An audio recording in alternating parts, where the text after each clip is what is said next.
बच्चों नमस्कार। स्वागत है आपके अपने YouTube चैनल एग्रोटेक स्टडी में। और बच्चों मैं हूं अरविंद यादव। बच्चों बता देता हूं कि आपको पता है कि अभी हम लोग MCQ क्वेश्चन चला रहे हैं जो आपके MPPET या CGPET BHU ICR आदि परीक्षाओं के लिए बहुत ही महत्वपूर्ण प्रश्न है। बच्चों आज फिर हम हाजिर हैं पशुपालन के 100 प्रश्न लेकर जो बहुत ही इम्पोर्टेंट है। बच्चों वीडियो को अंत तक देखिएगा जिससे आपको सभी प्रश्न मिल सकें। और बच्चों कहीं भी कोई समस्या आती है तो आप हमसे संपर्क कर सकते हैं। हमारे मोबाइल नंबर आपको पता ही है। और दूसरी बात बच्चों ये है कि अगर आप हमारे YouTube चैनल पर नए हैं तो चैनल को सब्सक्राइब ज़रूर कर लीजिए। सब्सक्राइब करने के बाद बेल आइकन को दबाना बिल्कुल ना भूलें जिससे आपको नए वीडियो का जो नोटिफिकेशन है वो सबसे पहले मिल सके। ठीक है बच्चों, चलिए बात करते हैं हम आगे। जो आपके प्रश्न हैं उनकी एक एक से प्रश्न हम बड़े अच्छे तरीके से उनको समझते चलेंगे। ठीक है, चलिए बिल्कुल देर नहीं करते हम वीडियो की शुरुआत कर लेते हैं। ये रहा आपका सबसे पहला प्रश्न। बच्चों विज्ञान की किस शाखा में हम पशु प्रजनन, पशु की भोजन व्यवस्था एवं पशु की देखरेख तथा चिकित्सा का गहन अध्ययन करते हैं क्या कहलाता है? तो बच्चों उसे हम क्या कहते हैं? पशुपालन कहते हैं। क्या कहते हैं हम? उसे हम पशुपालन कहते हैं, जिसमें हम पशुओं की प्रजनन, भोजन व्यवस्था और देखरेख का जो अध्ययन करते हैं वही हमारा पशुपालन कहलाता है। पदावरी भैंस के दूध में कितने प्रतिशत प्रोटीन बसा रहता है? तो मैं आपको बता चुका हूं, कल भी बताया था कि भदावरी जो भैंस है उसके दूध में सबसे ज़्यादा 13% आपका वसा पाया जाता है। इससे ज़्यादा किसी भी भैंस की नस्ल में नहीं होता है। आगे अगर हम बात करें निर्धन की गाय किसे कहते हैं, तो बच्चों निर्धन की जो गाय है वो बकरी को कहा जाता है। निर्धन की गाय किसे कहा जाता है बच्चों? ये आपका बकरी को कहा जाता है। दूध में पानी की मिलावट को किस यंत्र से ज्ञात किया जाता है? या कह सकते हैं दूध का आपेक्षिक घनत्व जो होता है उसको ज्ञात करने के लिए हम लोग लैक्टोमीटर का उपयोग करते हैं। बच्चों दूध में अगर पानी मिला दिया है तो आप आपेक्षिक जो घनत्व है वो घट जाएगा या आपका इंक्रीज हो जाता है, उससे उसको हम पता लगा सकते हैं कि उसमें पानी मिला दिया गया है। यंत्र का नाम याद रखें, लैक्टोमीटर के द्वारा। मनोरंजन के लिए पाले जाने वाली मुर्गी की नस्ल कौन सी है? तो बच्चों वो है आपकी असील। असील आपकी मुर्गी की ऐसी नस्ल है, इसके मुर्गों को अब लड़ाया जाता है, बोले तो इनमें इनाम रखा जाता है जिससे जो जीतता है फिर उस पर पैसा प्राप्त किया जाता है। तो कहने का मतलब है असील जो मुर्गी है उसे मनोरंजन के लिए मुख्यतः पाला जाता है। आगे बात करें बच्चों अगर हम गाय की विदेशी नस्ल कौन सी है, तो याद रखें गाय की जो विदेशी नस्ल है वो आपकी जर्सी है। वैसे तो विदेशी नस्ल बहुत सी हैं, हम उनके बारे में एक से चर्चा करेंगे विदेशी नस्लों के बारे में। बाकी जैसे हॉलस्टीन फ्रीजियन है, आयरशायर है, जर्सी है आपकी, तो बहुत सारी नस्ल हैं उनके बारे में हम बात करेंगे। लेकिन यहाँ पर आप याद रखें जर्सी एक विदेशी नस्ल है जिसका ओरिजिन आपका इंग्लिश चैनल द्वीप है। बकरी का औसतन गर्भकाल, बच्चों औसतन जो गर्भकाल होता है उनका वो कितने दिन का होता है? तो मैं आपको एक चीज़ बता देता हूँ बच्चों, बकरी और दूसरी आपकी भेड़, इनका लगभग एक जैसा ही आपका क्या होता है गर्भकाल होता है। इतना ही दिन का, लगभग 145 से 148 या 150 दिन का ही आपका भेड़ का गर्भकाल भी आपका इतना ही दिन का होता है। आप कंफ्यूज ना हो, इतना ही आपका भेड़ एवं बकरी का सेम टू सेम होता है। जर्सी नस्ल की गाय का मूल स्थान कौन सा है? अभी जस्ट मैंने बताया आपको, इंग्लिश चैनल जर्सी द्वीप, यहाँ आपका जर्सी गाय का मूल स्थान माना जाता है। ठीक है बच्चों, आगे बात करते हैं हम भारतीय गाय का वैज्ञानिक नाम। भारतीय गाय का वैज्ञानिक नाम क्या है? तो सब जानते हैं भारतीय गाय का वैज्ञानिक नाम है बॉस इंडिकस। क्या है? भारतीय गाय का वैज्ञानिक नाम बॉस इंडिकस है। भैंस की किस नस्ल के सींग हंसिया के आकार के होते हैं? बड़ा अच्छा प्रश्न है, सभी अच्छे प्रश्न हैं, आने लायक प्रश्न है बच्चों, जो एग्जाम में अक्सर पूछे जाते हैं। वो आप लोग अच्छी प्रकार से पढ़ते चलें और समझते चलें। तो भैंस की जो नस्ल है जिसके सींग हंसिया के जैसे होते हैं वो है आपकी मेहसाना। मेहसाना आपकी, इसका उत्पत्ति स्थान आपका कहाँ पर है? ये आपका गुजरात की नस्ल है, ध्यान रखें आप लोग। कहाँ की नस्ल है? गुजरात की नस्ल है मेहसाना। ठीक है ना? ठीक है, चलिए बढ़ते हैं आगे। भेड़ की कौन सी नस्ल ऊन कालीन के लिए विश्व प्रसिद्ध है? तो ऊन कालीन के लिए सबसे अच्छी जो ऊन प्राप्त की जाती है और जिससे क्या बनाए जाते हैं, कारपेट बनाए जाते हैं, वो नस्ल है आपकी बीकानेरी भेड़। बीकानेरी भेड़ जो होती है बच्चों, इसकी ऊन से कालीन बनाए जाते हैं, कारपेट से बनाए जाते हैं। नेक्स्ट है बच्चों आपका 12वां प्रश्न, भेड़ की गर्भावधि कितने दिन की होती है? देखिए मैं अभी बता रहा था आपको, लगभग सेम टू सेम होती है, 145 से 152 दिन तक इसकी गर्भावधि या गर्भकाल होता है। भैंस का वैज्ञानिक नाम क्या है बच्चों? तो भैंस का आपका साइंटिफिक नेम है बोबेलिस बोबेलिस। क्या है? बोबेलिस बोबेलिस आपकी भैंस का साइंटिफिक नेम होता है। गाय का मैं आपको बता ही दिया है, बॉस इंडिकस आपका किसका होता है? ये गाय का होता है। आप लोग साइंटिफिक नेम जरूर याद रखें। अच्छा, आपसे फैमिली पूछ ले तो फैमिली गाय भैंस बकरी भेड़ सबकी एक ही होती है, और वो होती है आपकी, ध्यान रखें, बोविडी। क्या होता है? बोविडी इनकी आपकी फैमिली होती है, तो कंफ्यूज आप बिल्कुल ना हो। चलिए बढ़ते हैं आगे। साहिवाल गाय का अन्न किस नाम से जाना जाता है? बच्चों साहिवाल गाय का अन्न नाम कह लो, या हम लोग लोला, हमने कल पढ़ा था कि साहिवाल गाय को लोला भी कहते हैं, क्योंकि उसकी जो त्वचा होती है ना, उसकी स्किन लटकी रहती है, भारी गाय रहती है, तो इसलिए हम लोला भी कहते हैं उसको।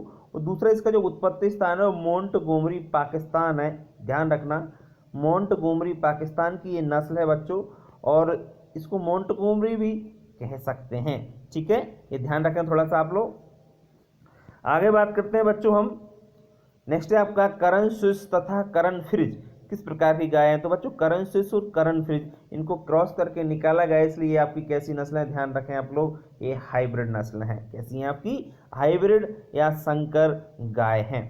भेड़ में से हमें क्या उपयोगी चीजें मिलती हैं? तो ध्यान रखें, भेड़ से हमें ऊन तथा मांस, मांस नहीं है, ऊन तथा मांस, ये दोनों हमारे लिए बहुत ही उपयोगी हैं और जो हमको भेड़ से प्राप्त होते हैं।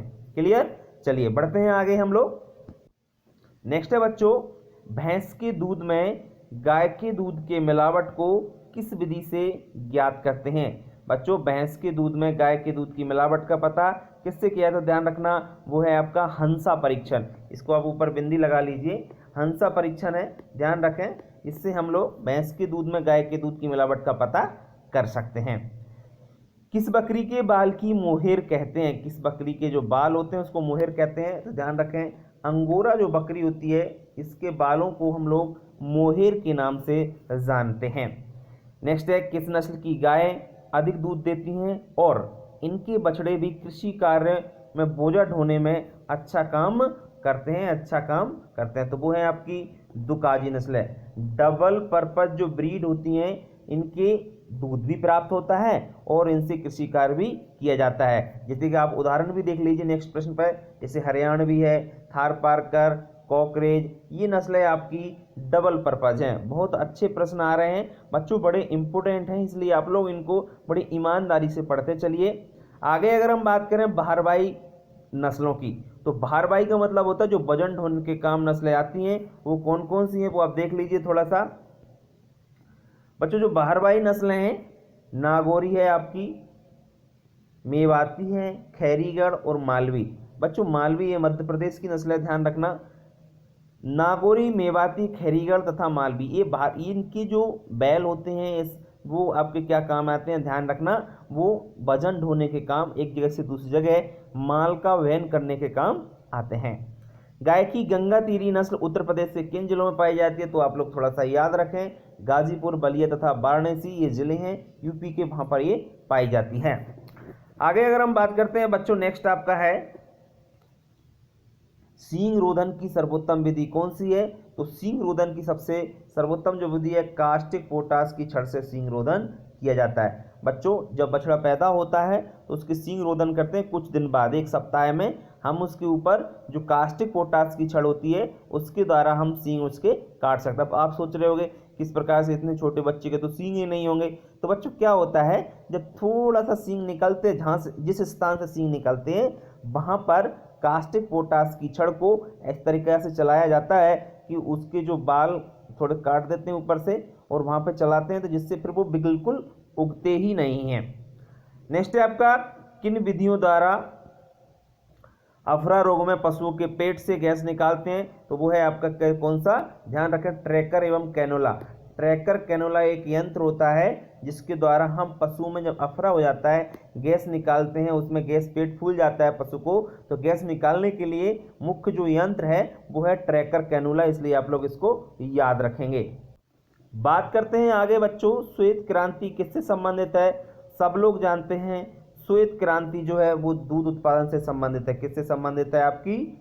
श्वेत क्रांति दूध मिल्क प्रोडक्शन से आपकी संबंधित है। श्वेत क्रांति के पिता कौन कहलाते हैं? तो श्वेत क्रांति के पिता डॉक्टर वर्गीज कुरियन कहलाते हैं। श्वेत क्रांति के पिता व्हाइट रेवोल्यूशन के जो फादर हैं वो कौन है? ध्यान रखें आप लोग, डॉक्टर वर्गीज कुरियन को व्हाइट रेवोल्यूशन का फादर कहा जाता है। गल कंबल गाय के कौन से हिस्से का भाग है? सब जानते हैं, नीचे जो झल्लर लटकी रहती है गाय की गर्दन के नीचे, जस्ट बिल्कुल जो आपकी गर्दन देखा होगा आपने, तो वो झल्लर जो रहती है ना, उसे ही हम क्या कहते हैं? गल कंबल कहा जाता है। क्या कहा जाता है? गल कंबल उसको कहा जाता है।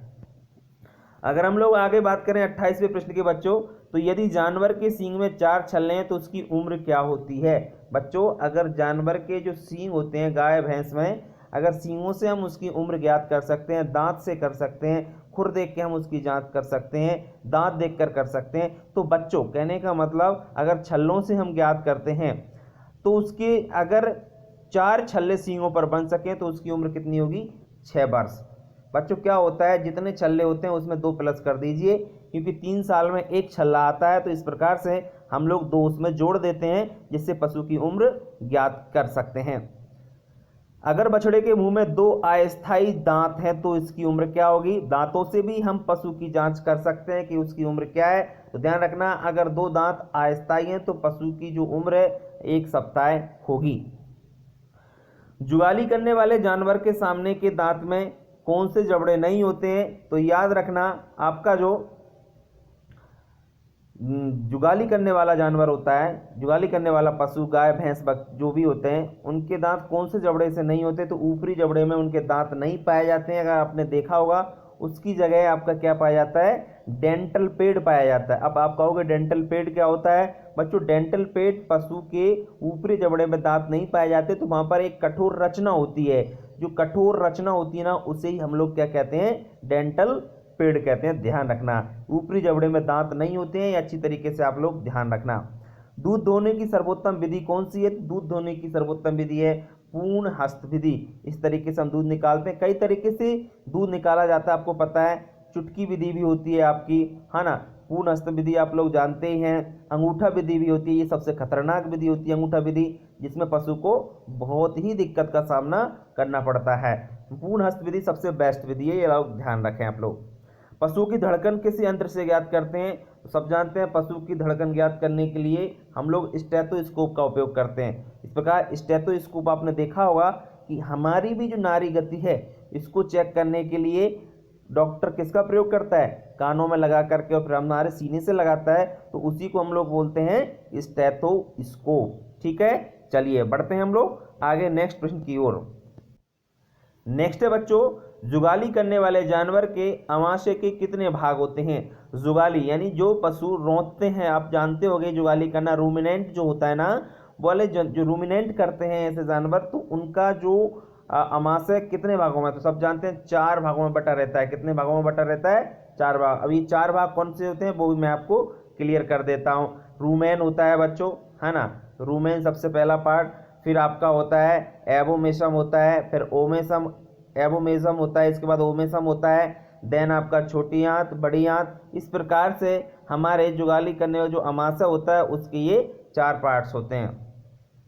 अगर हम आगे बात करें डेयरी पशुओं का उत्पादन जीवन कितना होता है, तो डेयरी पशुओं का अच्छा प्रोडक्शन जो होता है ना, वो ध्यान रखना है 12 वर्ष तक होता है। कब तक होता है? 12 वर्ष तक होता है।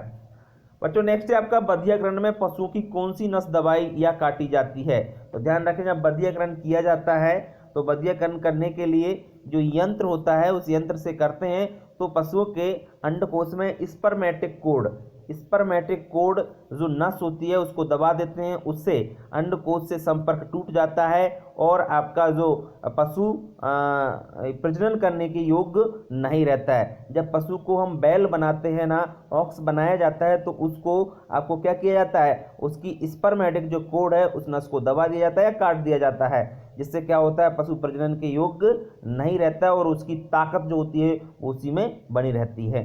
ठीक है ना, ये आप लोग ध्यान रखें।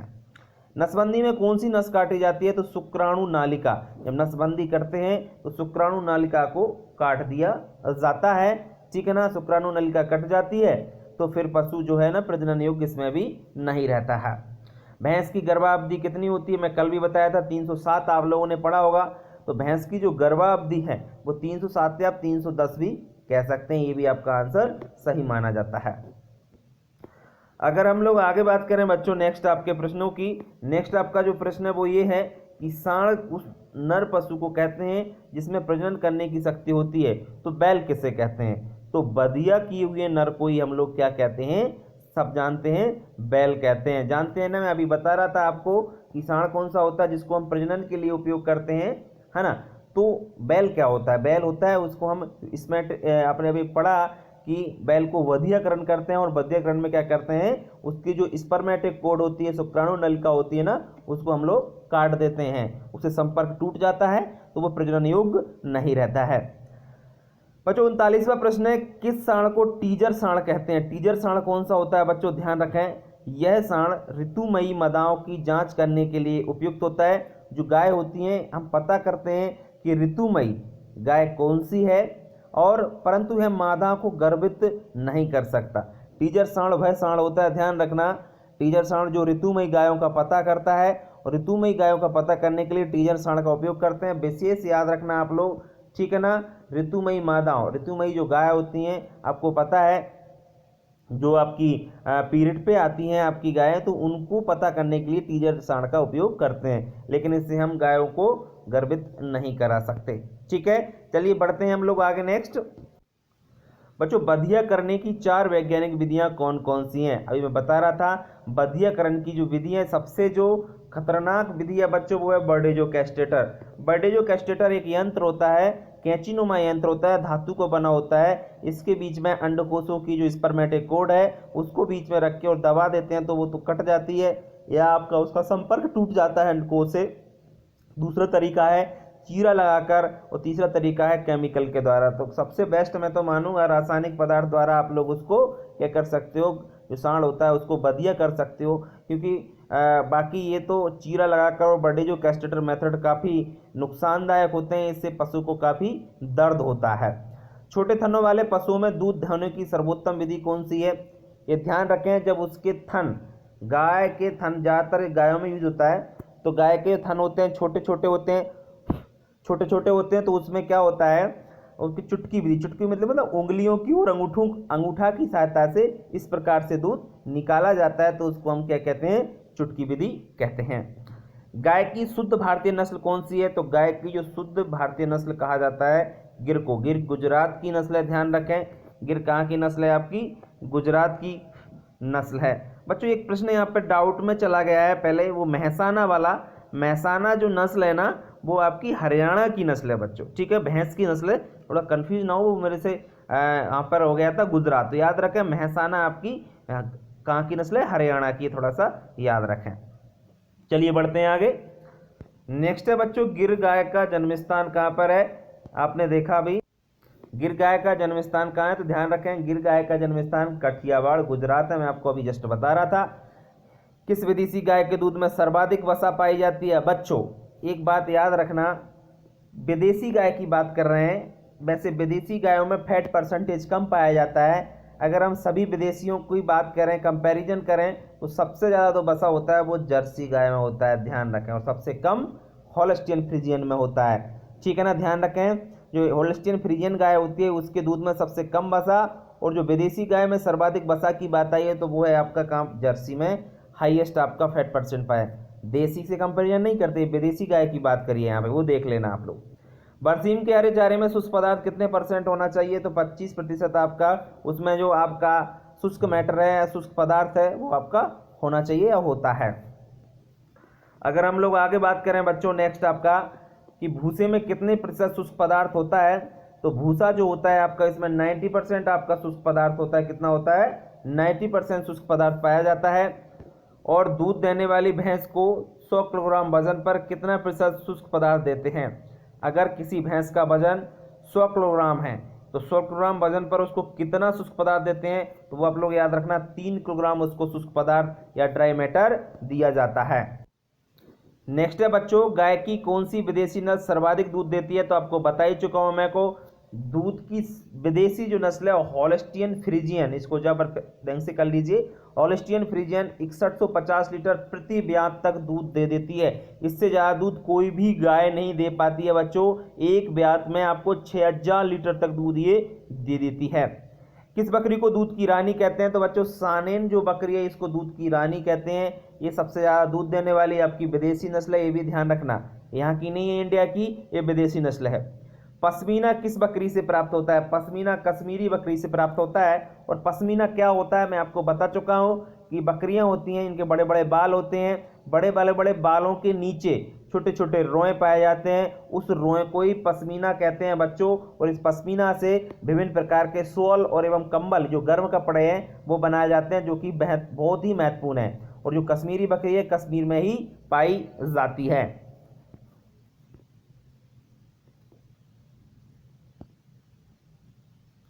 नेक्स्ट है आपका बच्चों, गाय के ऐन को धोने के लिए किस रसायन का प्रयोग करते हैं, तो गाय के ऐन को धोने के लिए हम लोग पोटेशियम परमैंगनेट का उपयोग करते हैं बच्चों। किसका उपयोग करते हैं, पोटेशियम परमैंगनेट जो दवा होती है उससे क्या होती है, ये जीवाणुनाशक कीटाणुनाशक दवा होती है। इससे हम ऐन को साफ करते हैं दूध निकालने से पहले। पशुपालन में पशुओं को बांधने की सबसे अच्छी विधि कौन सी है, तो पशुपालन में पशुओं को बांधने की विधि है पूंछ से पूंछ विधि। एक मुंह से मुंह विधि भी होती है, लेकिन ये पूंछ से पूंछ विधि सबसे बेस्ट मानी जाती है। क्योंकि बच्चों क्या होता है कि अगर हम मुंह से मुंह बांधें तो पशुओं को लड़ने की समस्या भी आती है, कई समस्या आती है, दूध निकालने में आपकी जो आती है वो भी समस्या रहती है। लेकिन हम पूंछ से पूंछ विधि जो होती है सबसे बेस्ट मानी जाती है, जो हम पशुओं बांधने की सबसे अच्छी विधि है। पशुशाला को धोने के लिए किस रसायन का प्रयोग करते हैं, तो पशुशाला की साफ सफाई करने के लिए हम लोग फिनाइल का उपयोग करते हैं। किसका उपयोग किया जाता है, फिनाइल का उपयोग किया जाता है। बच्चों अगर हम लोग आगे बात करें नेक्स्ट आपका, दूध निकालने में कौन सा हार्मोन कार्य करता है, तो दूध निकालने में जो हार्मोन काम करता है वो है आपका ऑक्सीटोसिन।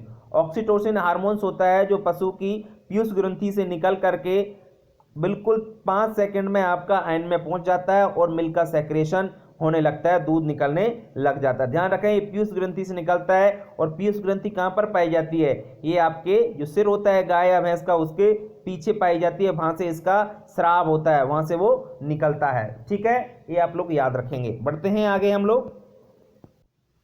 दूध किस प्रकार का आहार है बच्चों, तो दूध आपका पूर्ण आहार है। आपको पता होगा दूध क्या है, आपका पूर्ण आहार है। क्योंकि पूर्ण आहार क्यों कहते हैं इसे आपको पता है कि इसमें सभी आवश्यक पोषक तत्व, एक मनुष्य के लिए जो सभी आवश्यक पोषक तत्व की जरूरत होती है वो सभी तत्व आपके दूध में पाए जाते हैं। चाहे वो वसा हो, प्रोटीन हो, कार्बोहाइड्रेट हो, विटामिन हो, खनिज लवण हो, वो सभी आपके इसमें पाए जाते हैं। इसलिए दूध को कंप्लीट भोजन कहते हैं। ध्यान रखें कंप्लीट फूड कहा जाता है, ठीक है ना। और सिर्फ इसमें थोड़ी बहुत कमी पाई जाती है, किस चीज़ की आपको मालूम है, विटामिन सी और आयरन की, ठीक है ना, थोड़ी सी बस, और कुछ नहीं, बाकी सभी चीजें इसमें भरपूर मात्रा में पाई जाती हैं।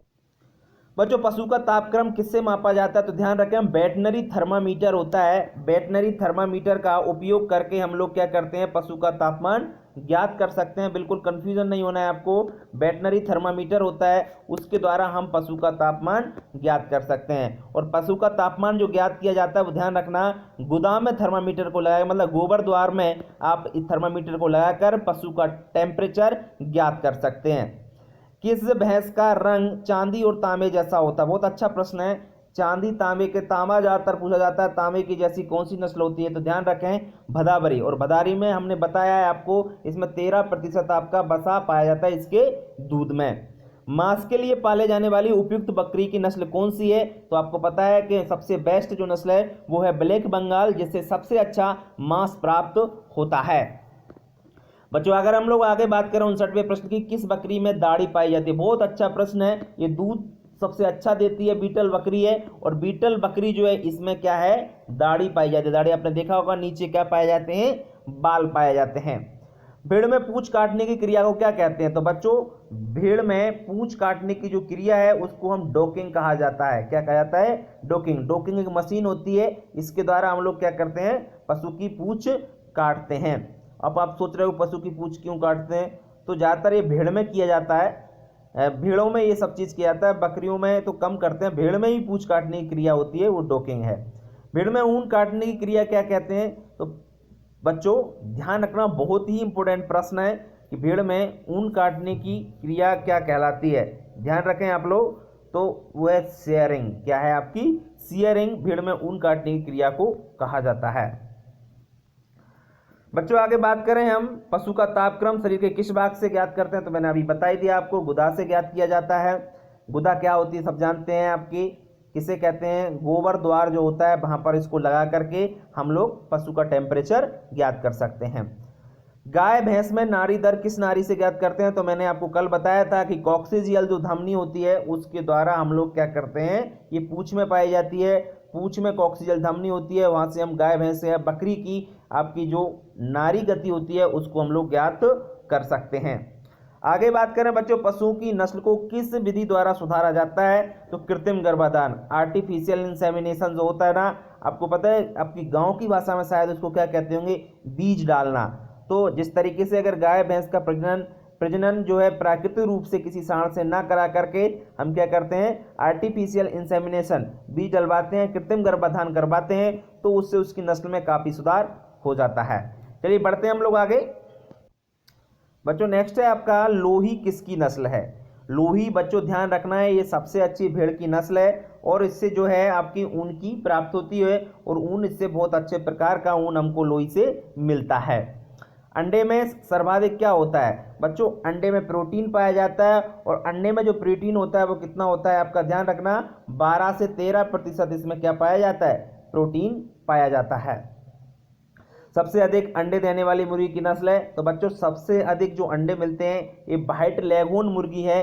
व्हाइट लेघोर्न मुर्गी से सबसे ज़्यादा अंडे मिलते हैं। लगभग आपके पूरे इसकी जन्म काल की बात करें, पूरे जन्म में लगभग ये आपकी कितने अंडे दे देती है? 250 से 300 अंडे और 350 अंडे तक ये दे देती है, ये आप लोग ध्यान रखेंगे। मुर्गियों की सबसे घातक बीमारी कौन सी है? तो मुर्गियों की घातक बीमारी है आपकी रानीखेत बीमारी है। बच्चों रानीखेत बीमारी बहुत खतरनाक बीमारी है आपकी मुर्गियों की, और इस बीमारी की सबसे पहले खोज जो की गई थी आपका कब की गई थी? ध्यान रखना, ये की गई थी आपकी भारत की बात कर रहे हैं, आपकी 1928 में की गई थी रानीखेत उत्तराखंड में। ध्यान रखें आप लोग, कहां पर? उत्तराखंड में। कड़क मुर्गी, बच्चों कुड़क मुर्गी, कड़क नहीं कुड़क मुर्गी की बात कर रहे हैं। कुड़क मुर्गी किसे कहते हैं? बच्चों कुड़क मुर्गी विशेष याद रखना, अंडा न देने वाली मुर्गी, अंडा न देने वाली मुर्गी को हम कुड़क मुर्गी कहा जाते हैं कहते हैं। और कुड़क मुर्गी जो होती है ना बच्चों अंडा नहीं देती है, इसका काम क्या होता है? इसका काम होता है जो अंडों पर बैठना, अंडों पर बैठती है और अंडों पर बैठने के बाद अंडों से चूजा निकलवाने का काम करती है। ये आपको पता है कि अंडे में से चूजा कितने दिन में निकल जाता है? 21 दिन में बाहर निकलता है। तो ये चूजों पर बैठती है बच्चों और उनको गर्मी प्रदान करती है, जिससे वो अंडों से चूजा अच्छे तरीके से निकल आए। ठीक है ना, ध्यान रखना कुड़क मुर्गी का मतलब आप लोग। मुर्गों के अंडकोशों को निकाल देना क्या कहलाता है? बच्चों क्या होता है, कई बार मुर्गों के अंडकोशों को निकाला जाता है, उसका रीजन ये है कि मुर्गे का अच्छी प्रकार का मांस जो है लेने के लिए, मांस के लिए स्पेशल हमारा जो उद्देश्य होता है, तो उसके जो अंडकोश है उनको निकाल दिया जाता है, उसको हम खस्सीकरण कहते हैं। इंग्लिश में आप याद रखना कैपोनाइजेशन बोला जाता है। क्या बोला जाता है? कैपोनाइजेशन कहा जाता है, ये ध्यान रखें आप लोग। चलिए बात करते हैं आगे, इंटरवेनिस इंजेक्शन कहाँ लगाया जाता है? तो इंटरवेनिस इंजेक्शन लगाया जाता है नस में। किसी गाय भैंस को लगाया जाए तो कहाँ पर लगाया जाएगा? नस में ये लगाया जाता है। बच्चों बात करते हैं हम लोग आगे, नेक्स्ट आपका है गौवंश में खुरपका तथा मुंहपका जो बीमारी होने का कारण क्या है? सब लोग जानते हैं कि उसका कारण है आपका विषाणु, और विषाणु का नाम भी याद रखना, एओसी विषाणु। एओसी जो विषाणु है आपका, वैसे सेट 1 सेट 2 ये भी आपके होते हैं, लेकिन ये दक्षिण अफ्रीका में होता है इनके द्वारा खुरपका मुंहपका। सेट 1 सेट 2 के द्वारा हमारे यहाँ जो वायरस फैलता है आपका खुरपका मुंहपका, वो एओसी वायरस के द्वारा फैलता है। थनैला रोग का कारण क्या है बच्चों? थनैला रोग जो होता है आपका परजीवी, बिल्कुल गलत लिखा हुआ है यहाँ पे, इसको बिल्कुल काट लीजिए आप लोग, परजीवी इसको सही कर लीजिए। थनैला रोग आपको किसके द्वारा होता है? स्ट्रेप्टोकोकस आपका जो बैक्टीरिया होता है ना उसके द्वारा, यानी जीवाणु के द्वारा ये रोग होता है। किसके द्वारा? जीवाणु के द्वारा। बिल्कुल आप लोग कंफ्यूजन ना हो, ठीक है। चलिए बढ़ते हैं आगे। मादा के बच्चा देने के तुरंत बाद ही मादा के स्तर से नवजात बच्चे के लिए निकलने वाला क्षरण क्या कहलाता है? तो वो कहलाता है आपका दूध। क्या कहलाता है? सॉरी, खीस। कंफ्यूजन ना हो आप लोग। मादा के बच्चा देने के तुरंत बाद ही, मादा के तुरंत बाद ही जो निकल रहा है नवजात बच्चे के लिए निकलने वाला जो पदार्थ होता है वो खीस कहा जाता है। और कुछ दिन बाद निकले, कुछ दिन जैसे 4-5 दिन 8 दिन हो जाते हैं, उसके बाद वो व्हाइट हो जाता है, तो वो क्या कहलाएगा? आपका दूध कहलाएगा। चलिए बढ़ते हैं आगे। बच्चों मुर्गी में अंडा बनने में कितना समय लगता है? मुर्गी में अंडा बनने में सिर्फ 24 घंटे लगते हैं। बहुत अच्छा प्रश्न है बच्चों कि मुर्गी में अंडा बनने में कितना समय लगता है? 24 घंटे में अंडा बन जाता है मुर्गी के अंदर। दुग्ध शर्करा को क्या कहते हैं बच्चों? दुग्ध जो शर्करा होती है, दूध हम पीते हैं तो दूध हमको मीठा लगता है। क्यों? क्योंकि उसमें पाया जाता है लैक्टोज नामक कार्बोहाइड्रेट, इसलिए दूध हमको मीठा लगता है। मुर्गों के मांस को क्या कहते हैं बच्चों? मुर्गों के मांस को कहा जाता है चिकन। पता है आपको, चिकन खाते होगे आप लोग, आप मत खाना, खाते होगे तो भी आप थोड़ा सा आस्तिक रहें और भगवान को थोड़ा पूछते रहें, जिससे आपका सिलेक्शन जल्दी से हो जाए, ठीक है ना। चलिए, सुअर के मांस को क्या कहते हैं बच्चों? सुअर के मांस को पोर्क कहा जाता है। क्या कहा जाता है? सुअर के मांस को बच्चों पोर्क कहा जाता है। खीस में विटामिन ए किस रूप में होता है? तो खीस में जो विटामिन ए होता है वो कैरोटीन के रूप में होता है। बच्चों आपने देखा होगा कि जो तुरंत निकलता है किसी भी गाय के ब्याने के बाद, जो दूध पीला होता है, और पीला होता है कैरोटीन के कारण। वैसे गाय का दूध भी पीला होता है, तो रीजन क्या है उसका? कैरोटीन है, ठीक है। चलिए बढ़ते हैं आगे।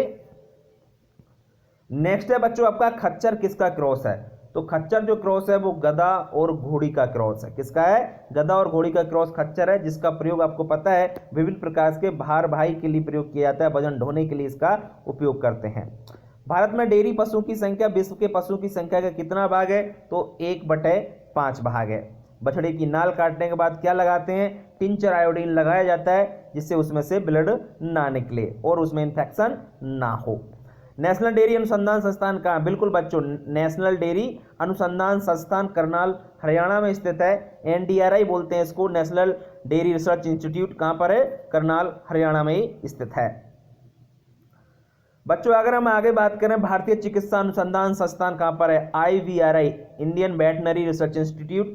इंडियन वेटनरी रिसर्च इंस्टीट्यूट कहाँ पर है? इज्जत नगर बरेली, उत्तर प्रदेश में ये स्थित है, ठीक है बच्चों। बढ़ते हैं आगे नेक्स्ट आपके प्रश्न की ओर। बच्चों ये रहा प्रश्न आपका, गाय के दूध की लैक्टोमीटर रीडिंग कितनी होती है? तो गाय के दूध में जब हम लैक्टो रीडिंग ज्ञात करते हैं तो वो होती है आपकी, गाय की बात की कर रहे हैं, सिर्फ गाय की 28 से 30 होती है। इसमें हम पता करते हैं कि दूध में पानी तो है नहीं है, अपेक्षित घनत्व ज्ञात करते हैं, 28 से 30 होती है गाय के दूध की लैक्टोमीटर रीडिंग। गाय को प्रति 3 लीटर दूध पर कितने किलो दाना देना चाहिए? अगर कोई गाय 3 लीटर दूध देती है तो उसको 1 किलोग्राम दाना देना चाहिए। कितना किलोग्राम? 1 किलोग्राम। और मानकर चलिए यहीं पर लिखा होता है कि भैंस अगर 2.5 लीटर दूध देती है तो उसको 1 किलोग्राम दाना देना है। ध्यान रखना, भैंस को 2.5 लीटर पर 1 किलो दाना और गाय को 3 लीटर पर 1 किलोग्राम दाना देना है, ठीक है ना। ये चीज आपको अच्छी प्रकार से याद होना चाहिए।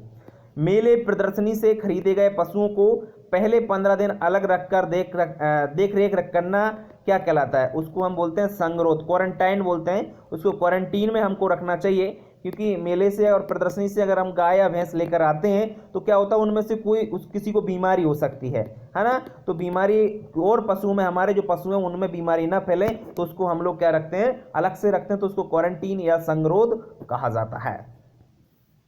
बढ़ते हैं आगे बच्चों। नेक्स्ट है 88वां प्रश्न, दूध धोते समय पशु के डर जाने पर किस हार्मोन्स के कारण पशु दूध चढ़ा लेता है? कई बार क्या होता है बच्चों, पशु को डराना धमकाना, अगर डरा धमका देते हैं तो पशु के दूध नहीं देता है, दूध उसका ऊपर अपने अंदर चढ़ा लेता है। तो वो क्यों होता है? उसमें एक हार्मोन होता है जिसका नाम है एफिनेफ्रिन। एफिनेफ्रिन हार्मोन के कारण पशु दूध क्या है? अपने अंदर चढ़ा लेता है और दूध नहीं देता है। कई बार ऐसा हो जाता है। कष्टप्रद प्रसव की क्या कहते हैं? कष्टप्रद प्रसव होता है, कई बार गाय भैंस ब्याती है तो उसको हम डिस्टोकिया के नाम से जानते हैं। जीवधारियों की भाई कला क्या कहलाती है बच्चों? जिसके द्वारा ये अपने जैसे ही जीवधारी उत्पन्न करते हैं तो उस क्रिया को बोलते हैं हम लोग जनन या प्रजनन कहते हैं। मतलब गाय से बछड़ा प्राप्त हुआ है, बछिया प्राप्त होगी तो वो अपने उसकी जैसी होगी, तो उसको हम क्या बोलेंगे? प्रजनन या जनन कहते हैं। नेक्स्ट है बच्चों आपका, मोटे चारे में रेशे की मात्रा कितनी होती है? सब जानते हैं कि जो मोटा चारा होता है उसमें रेशे की मात्रा जो पाई जाती है वो 22% होती है। और सुअर की युवा जो मादा होती है उसको क्या कहते हैं? उसको हम गिल्ट कहा जाता है। सुअर की युवा जो मादा होती है उसको क्या कहते हैं? गिल्ट कहते हैं। थोड़ा सा तो बच्चों ये आपका 92 तक ही प्रश्न इसमें लिखा है, कि भूल गया शायद टाइपिंग करने वाला। तो बच्चों मैं आपको बता देता हूं कि प्रश्न आपके 92 मतलब 100 प्रश्न होने थे, 7-8 प्रश्न रह गए। कोई बात नहीं है, कंफ्यूज ना हो, परेशान ना हो, आगे हम नेक्स्ट वीडियो में उसको कंप्लीट और करा देंगे बाकी प्रश्नों को। तो बच्चों वीडियो कैसा लगा ये कमेंट बॉक्स में लिखकर जरूर बताएं और वीडियो को लाइक करें और अपने दोस्तों को शेयर बिल्कुल करना ना भूलें। बच्चों आपके वीडियो सभी चल रहे हैं, आपको सब पढ़ने में अच्छा लग रहा होगा, समझ में आ रहा होगा, कहीं कोई दिक्कत नहीं आ रही होगी। आप MPPAT या CGPAT या BHU ICR किसी की भी तैयारी कर रहे हैं तो बच्चों ये प्रश्न आपके लिए सभी के लिए बहुत ही इंपॉर्टेंट है, इसलिए पढ़ते रहें, मेहनत करते रहें। बच्चों कंफ्यूज आपको बिल्कुल नहीं होना है, बस पढ़ते चलिए, मेहनत करते चलिए। चलिए अगर आप नए हैं तो चैनल को सब्सक्राइब जरूर कीजिए। चलिए मिलते हैं फिर नए वीडियो के साथ, तब तक के लिए बच्चों नमस्कार।